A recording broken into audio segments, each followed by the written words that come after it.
بسم اللہ الرحمن الرحیم. انتہائی قابل احترام حضرت مولانا فضل الرحمان صاحب، امیر جمعیت علماء اسلام و صدر پی ڈی ایم کے دیگر انتہائی قابل احترام اکابرین اور مزار قائد کے سامنے آج یہاں پر موجود اپنے بزرگوں، بھائیوں، نوجوان ساتھیوں اور بہنوں کو میں دل کی گہرائیوں سے خوش آمدید کہتا ہوں اور حضرت مولانا فضل الرحمان صاحب کو خصوصی طور پر آج کے اس فقید المثال اجتماع کی مبارکباد پیش کرتا ہوں اور پی ڈی ایم کے معزز اکابرین کو بھی دل کی گہرائیوں سے مبارکباد پیش کرتا ہوں.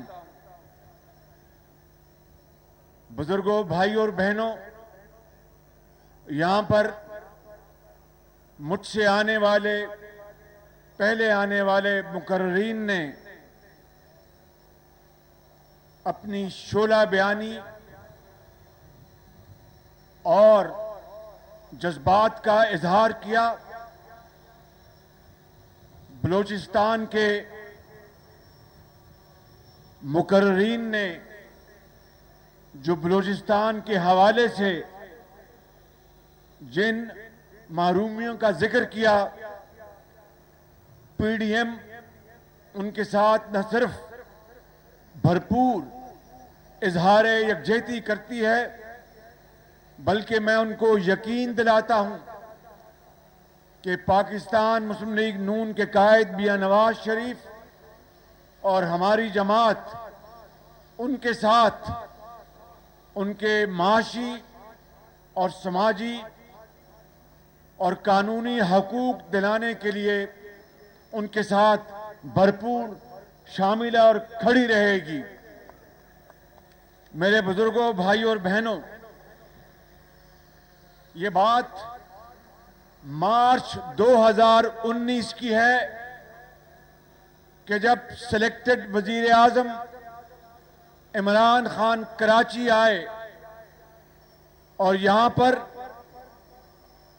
سندھ کی دھرتی میں بسنے والے آج یہاں پر موجود یہ ٹھاٹھے مارتا وہ سمندر، آپ کو یاد ہوگا کہ مارچ 2019 میں عمران نیازی نے یہاں پر 162 ارب روپے کا سندھ اور کراچی کے لیے ڈیولپمنٹ پروگرام کا اعلان کیا تھا. اور پھر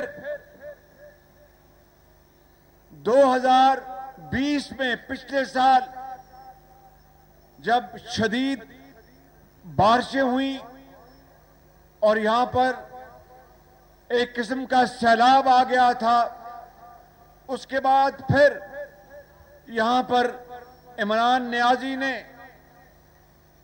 1100 ارب روپے کا یہاں پر پھر ایک بہت بڑا پیکج کا اعلان کیا تھا، 1100 ارب روپے کا.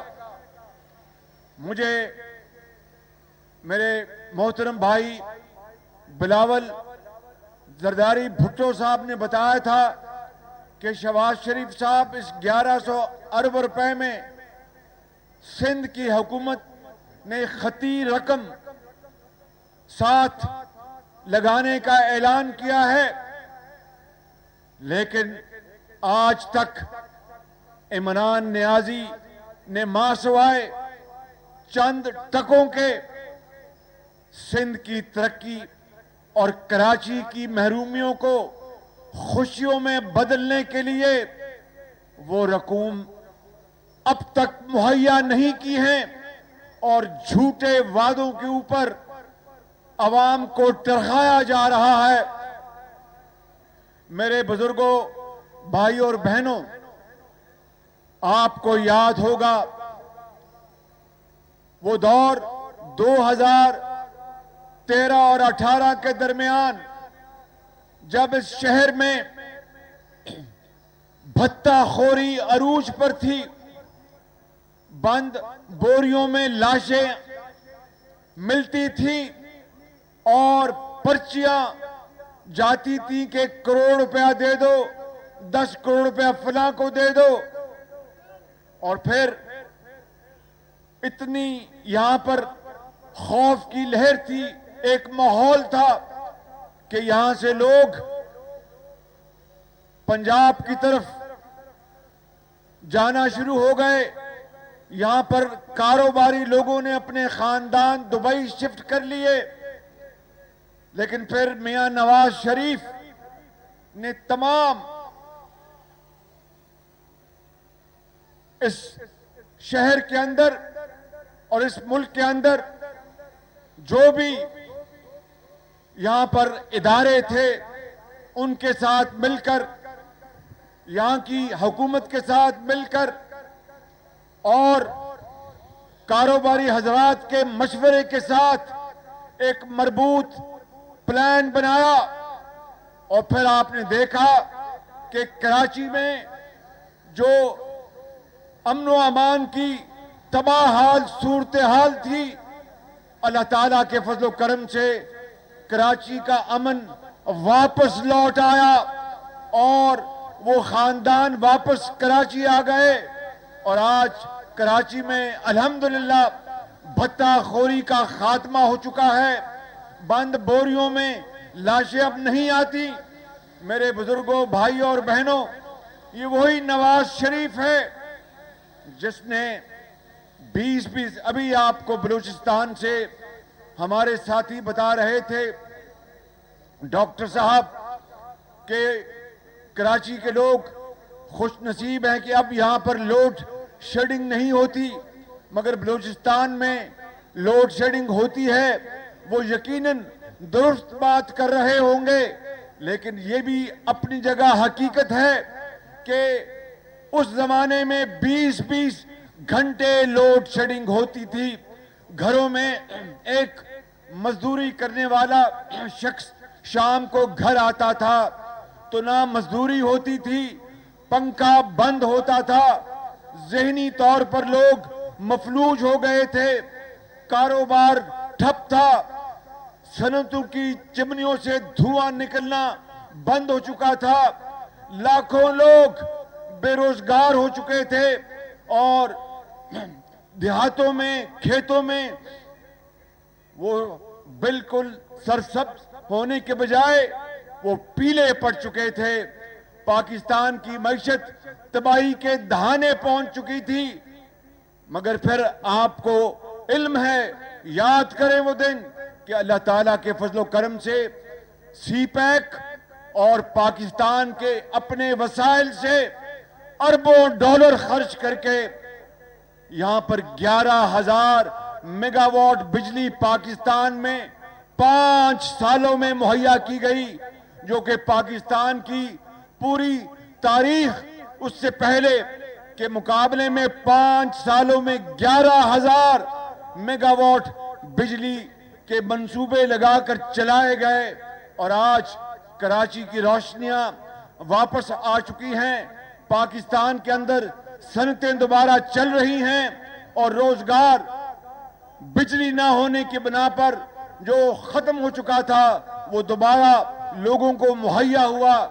یہ وہ نواز شریف کی قیادت میں یہ حقیر خدمات کراچی کے عوام سے میں یہ گزارش کر رہا ہوں، اپنے سندھ کے بھائیوں اور بہنوں سے گزارش کر رہا ہوں کہ آپ کو یہ بات اچھی طرح علم ہے، مگر آج یہ عمران خان نیازی جو دن رات جھوٹ بولتا ہے، دن رات دروغ گوئی کرتا ہے، یہ وہی ہے شخص ہے جو کنٹینر میں کھڑے ہو کر کہتا تھا کہ اگر روپیہ ڈالر کے مقابلے میں 1 روپیہ گر جائے تو سمجھو کہ وہ وزیر اعظم کرپٹ ہے. کہتا تھا کہ اگر بجلی کے بل ان میں اضافہ ہو جائے تو وزیر اعظم کرپٹ ہے.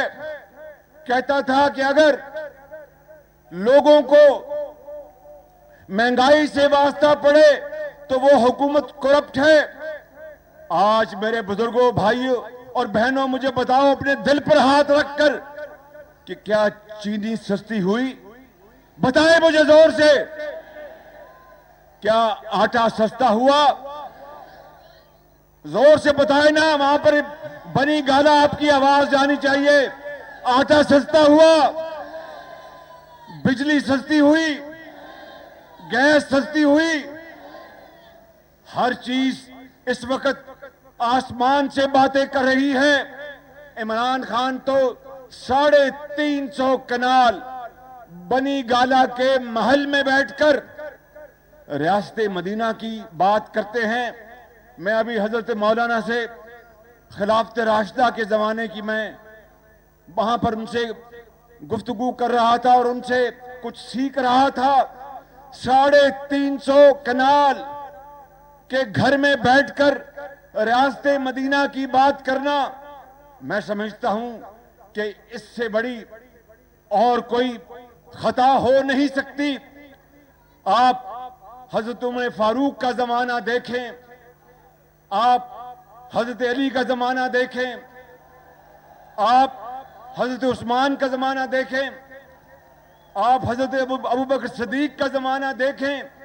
کس طریقے سے مدینے میں کوئی بھوکا سو نہیں سکتا تھا اور خود اپنے کاندھوں پر گندم کی بوری لے جا کر اس خاندان کے حوالے کی. کس طرح وہاں پر انصاف ملتا تھا. یہ شخص آج کس طرح قوم کو گمراہ کر رہا ہے. میرے بزرگوں، بھائیوں اور میری بہنوں، میں آپ کو بلا خوف تردید کہنا چاہتا ہوں کہ آج لاکھوں نہیں کروڑوں لوگ اس ملک کے اندر مہنگائی کے حوالے سے تباہ حال ہیں. ان کی مہنگائی نے ان کی کمر توڑ کے رکھ دی ہے.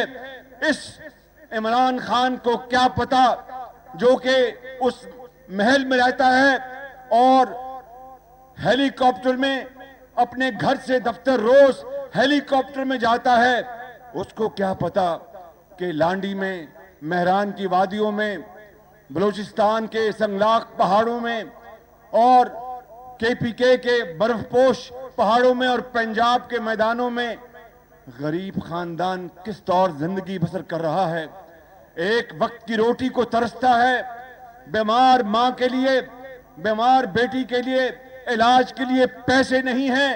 اور میں آپ کو یہ بتانا چاہتا ہوں، خود نمائی کے لیے نہیں، کہ یہی وہ نظام ہے کہ اگر اللہ تعالیٰ نے ہمیں موقع دیا، PDM کو موقع دیا، یہ ہمارے سالار بیٹھے ہیں مولانا فضل الرحمان صاحب، اگر ہمیں اللہ تعالیٰ نے موقع دیا تو میرے بزرگوں، بھائی اور بہنوں، سن لو میری یہ بات. خدائے بزرگوں برتر جانتا ہے کہ ہم گناہگار لوگ ہیں، خطاکار ہیں، لیکن صدقے دل سے آپ کو کہتے ہیں کہ یہ مہنگائی واپس ختم ہو جائے گی. ملک کے اندر روزگار ہوگا اور تعلیم اور علاج کے لیے آپ کو سہولتیں ملیں گی. اور میں یہ بات تقریر کرنے کے حوالے سے نہیں کر رہا. عملی نمونہ آپ دیکھ چکے ہیں. شاید کراچی میں نہیں تھا، لیکن چونکہ PMLN کے پاس پنجاب کا صوبہ تھا، وہاں پر تمام ہسپتالوں میں دوائیاں مفت تھی. بالکل وہاں پر علاج مفت تھا. وہاں پر کروڑوں اربوں روپے کی ادویات اور اعلیٰ کوالٹی کی ادویات، وہاں پر چاہے وہ غریب ہے، یتیم ہے، اس کو اسپتال میں وہاں پر دوائی اور علاج فری ملتا تھا. تعلیم کے لیے لیپ ٹاپس دیے جاتے تھے. تعلیم کے لیے لاکھوں بچوں اور بچیوں کو جن کے ماں باپ اس دنیا سے کوچ کر چکے یا وہ انتہائی غریب اور بہت ہی کمزور مالی حالت میں تھے، ان بچوں کو وظائف ملے. آج وہ ڈاکٹرز بن گئے, آج وہ انجینئرز بن گئے, آج وہ اعلیٰ مقام پر ہیں اور پاکستان کے معمار بن چکے. پاکستان کی ترقی اور خوشحالی میں ان کا پورا اس میں ہاتھ ہے. اسی طریقے سے میرے بزرگوں بھائیوں, مفتاح اسماعیل نے کہا کہ میٹرو بس, میں آپ کے سامنے آج میں آپ کو دل کی گہرائیوں سے یہ کہنا چاہتا ہوں کہ میٹرو بس ضرور ہم نے لاہور میں 2012 میں بنائی, لیکن پہلی میٹرو بس کا حق کراچی کا تھا. یہ کراچی شہر کماؤ شہر ہے, یہ بندرگاہ ہے, یہ فائنینشل سینٹر ہے, یہ پاکستان کے لیے 68% یہ ہمارے ریونیوز جمع کرتا ہے. اور کراچی نے بطور, میں مثال دے رہا ہوں ایک ماں کے, پورے پاکستان کے لوگوں کو اپنی گود میں سما کے رکھا ہے. چاہے کوئی بلوچستان سے آیا, چاہے پنجاب سے آیا, چاہے وہ سرائکی علاقے سے آیا, چاہے وہ KPK سے آیا, چاہے وہ ہزارہ سے آیا, گلگت بلتستان سے آیا, چاہے وہ کشمیر سے آیا. کراچی کے لوگوں نے ان کو سب کو یہاں پر ان کو اہلاً و سہلاً کہا, ان کو یہاں پر جگہ دی. انہوں نے بہت مزدوری کرتے تھے, پھر وہ کاروبار کرنا شروع ہو گئے. اور اس ماں نے, جنہوں نے پورے پاکستان کے لوگوں کو یہاں پر سما کے رکھا اور ان کا خیال رکھا, آج ہم نے 72 سال اس شہر کے ساتھ ستیلی ماں کا سلوک کیا ہے. میرے بزرگوں بھائیوں اور بہنوں, اس طرح نہیں ہوگا. اگر PDM کو اللہ تعالیٰ نے موقع دیا, ہم مل کر پاکستان کے اندر ایک ویلفیئر سٹیٹ بنائیں گے اور انشاءاللہ اس ملک کے کروڑوں عوام کو تعلیم اور علاج کے مفت وسائل مہیا کریں گے. پاکستان کا کھویا ہوا مقام ان کو واپس دلوائیں گے اور اقوام عالم میں اور اسلامی دنیا میں. اسی لیے آپ کے بزرگوں نے حضرت قائد اعظم کی لیڈرشپ میں بڑی قربانیاں دی اور دریا خون کے عبور کیے. پاکستان آئے اس لیے نہیں کہ چھینا جھپٹی ہو, اس لیے نہیں کہ ناانصافی ہو, اس لیے نہیں کہ عمران نیازی جیسا جھوٹا شخص یہاں پر مسلط ہو اور دن رات جھوٹ بولے, مہنگائی کرے اور اس ملک میں غربت لے کے آئے, بے روزگاری لے کے آئے اور کہے کہ میں 1 کروڑ نوکریاں دوں گا, 50 لاکھ گھر دوں گا. گھر بھی چھین رہا ہے, نوکریاں بھی جا رہی ہیں. میں سمجھتا ہوں کہ آج یہ سمندر ہمیں یہ طے کرنا ہے کہ اس مہنگائی کے طوفان کو روکنے کے لیے ہمیں اب عوامی ریلا لے کر جانا ہوگا اور اسلام آباد میں اس کو خس و خاشاک کی طرح بہانا ہوگا.